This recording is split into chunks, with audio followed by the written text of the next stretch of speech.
The bromodomains, or the targets that basically go after NF-kappa-Bs or another pathways that really ramp up the pro-inflammatory cytokines or work on the microenvironment and fibrotic proliferation, where we had another very great class of agent called BExel inhibitors, which also was included in the phase 3 randomized trials. However, again, didn't show really impressive symptom control and show a little bit more concern in hematologic toxicity, but there might surely be other compounds from the same class that are going to be investigated.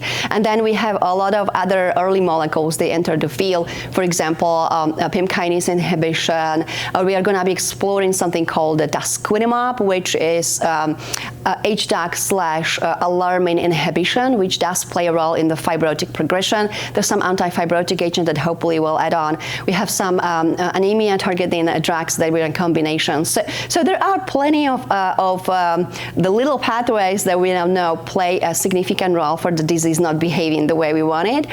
But unfortunately, all of them right now are kind of in an early phase to see where we're going to put it in. One interesting concept, for example, that we've been exploring is regulatory of the T cells or an immunotherapy, where we have seen immunotherapy has not really worked in myelofibrosis so far, mostly because it's just so dysregulated and so complicated. We just couldn't figure out how the drugs could work and how to get the feedback from the immune system.